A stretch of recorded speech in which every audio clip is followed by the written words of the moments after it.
Sponsored by Bangja, Sustainable Business Development in Harmony with the Environment and Society. Peru and Thailand are two countries that share many similarities in many aspects. So the bilateral relationship between the two has also reached almost a decade. So far, both have implemented each other, especially in terms of economy and trade. With the opportunities that Thailand will get once in the ASEAN Economic Community will be fully implemented in 2015. Peru now, as one of the Latin American countries, has strongly shown its interest with ASEAN and determined to push the free trade agreement process to be fully taken its effects. Well, first of all, I'm very happy to be here in Thailand and also to have this opportunity to continue the dialogue that we are engaged with Thailand. And one of the purposes and one of the reasons of this dialogue is because Peru is projecting itself not only as a country but as a region towards Asia. And one of the main components of the Asian countries is ASEAN. Yes. We think the future lies in the organizations that regroup countries with a very pragmatic interest, with very pragmatic objectives. This is the case of ASEAN. In that sense, Peru, I repeat, not only as a country but also as part of other regional entities like the Alliance of the Pacific, for example, we are very interested in developing closer ties with ASEAN. What about a free trade agreement with ASEAN? Well, that's of course, that's an objective, but we have to go step by step. Certainly, we are paying attention with high interest all the developments within ASEAN. The ASEAN Community 2015, for example, is a very comprehensive, very interesting objective and task that they have started working. And at the same time, in our region also, we are doing the same because we feel, and today the world is developing in such a manner that we have all understood that free trade, promoting investments, promoting the well-being of the people becomes fundamental for peace, security, and stability.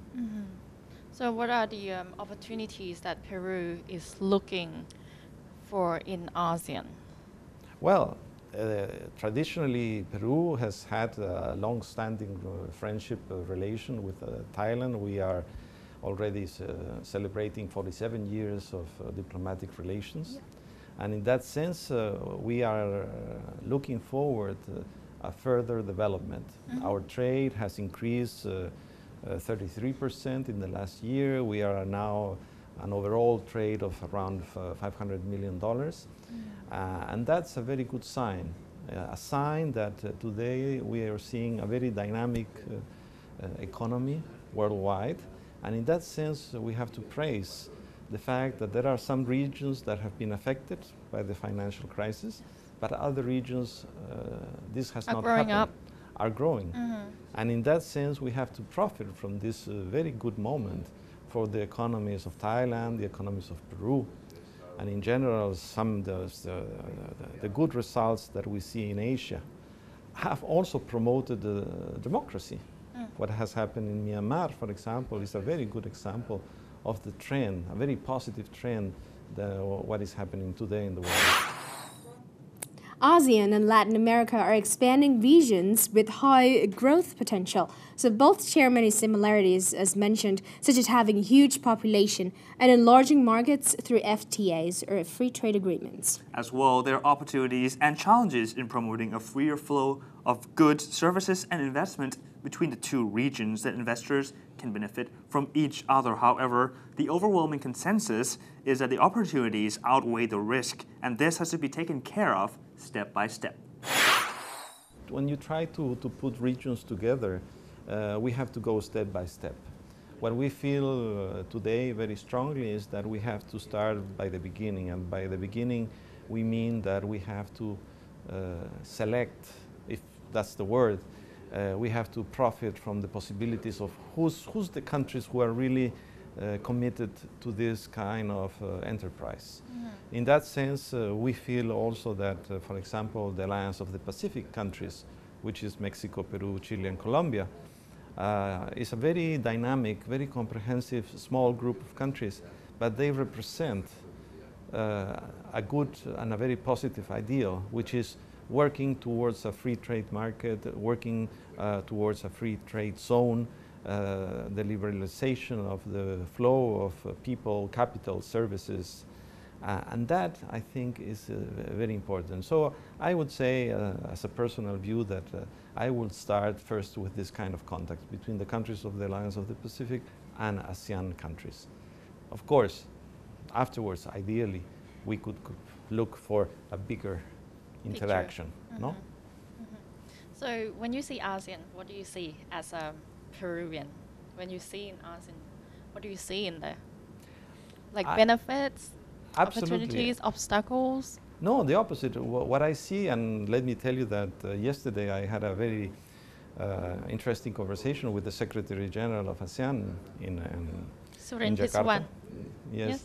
And when he was talking about ASEAN and its work and its objective, I sensed hearing about South America. We are sharing so many good and so many positive and so many identical aims and purposes that when he talked about ASEAN countries, I thought that he was talking about South American countries. Because we are also in the same kind of work, in the same kind of objectives. So I have to say that this kind of initiatives, this kind of developments are extremely positive, extremely positive. Each region is still rich in its resources that can be tapped. Latin America's total foreign trade in 2008 reached $1.7 trillion according to the Economic Commission for Latin America and the Caribbean. As for ASEAN, its exports and imports in 2009 totaled at $1.9 trillion. Although business transactions between the two sides are still relatively small on a global scale, this means there's still vast potential for expansion. The steady rise of the middle class in both ASEAN and Latin America offers business opportunities in terms of trade in consumer goods, ranging from health and fashion products to home decorations and tableware. Also, entrepreneurs can also invest in manufacturing bases for automotives, agricultural products, jewelry, textiles, pharmaceuticals, logistics, and even the construction and energy industries. Historically, Peru is a mining country. We are known because we have mines and we have metals and we have minerals. But apart from that, now we have developed an agro-industry, which is very good. So in other words, we have the agro-industry. Agro-industry. Yes. So it's agricultural products that are being processed, no? So that's a very good opportunity for export, Peruvian exports, because today also people are growing, the population is growing, and we need to eat. So this is a very good opportunity. And the other thing is that because of the time seasons, the moment the production of Peru comes into the market, also satisfy the needs in the correct moment when other markets are not able to satisfy the demand. But apart from that, I have to say that we have to look further and further. And that means that, for example, when you mention forestry, we have the possibility, Peru is a forest country, but also we have a lot of challenges regarding forestry. A good use, good management, keeping good care of the environment. And that are additional issues that we have to share and we have to work together with countries, like you say, that have this potential. When you talk about fisheries, also fisheries implies Peru sells some fish products to Thailand, for example. We have to be very aware on how to take care of this resource because it's a very endangered, potentially endangered species, or we have to be very careful about it.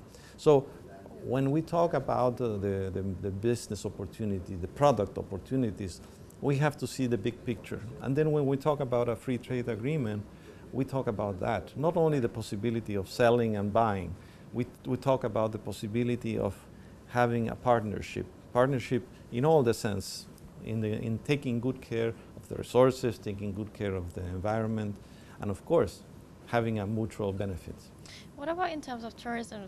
How much of ASEAN is known among Peruvian people? Well, that's a good challenge that we have ahead. Today, thanks to the globalization process, of course, all the countries are closer, but still we are distant, geographically distant. So that poses us the problem of connectivity and how to know each other better. Luckily today, thanks to the internet and thanks to the traveling of people, people know much more about the other countries. But that's a permanent task that we have to do. And that's also one of the reasons why the embassies of your country, the embassies of the ASEAN countries, and the embassies of South American or Latin American countries, they do a lot of work to promote their countries. Because today the challenge is precisely to promote this knowledge. We have to first of all, we have to have a vision. When you see the biographies of the greatest men and women in history, especially those who have opened enterprises, who have defined the world as we know it, who have created and added value to the things, no? What do we see? We see people who have had a vision towards the future. It's something like that that we have to work on. Not just about what do we have to sell today or what do we have to buy today. It's about the vision and how do we project ourselves. Where do we want to be? How do we want to share the experience of another country? What kind of friendship do we want to, if we want to learn from the other country? What do we have to offer to the other country, to the other people? That's more or less the challenge. And of course, it's a process. We have to work on that. It will take time, but we are there because the more and more people know about Machu Picchu, for example. We know about the Thai food. And little by little, we are trying to understand. And the fact is that that's also the purpose of my visit today, to continue this dialogue. Because the moment we continue a dialogue, a conversation between the countries, that creates the possibility of learning a little bit more and creating the possibility of doing something else.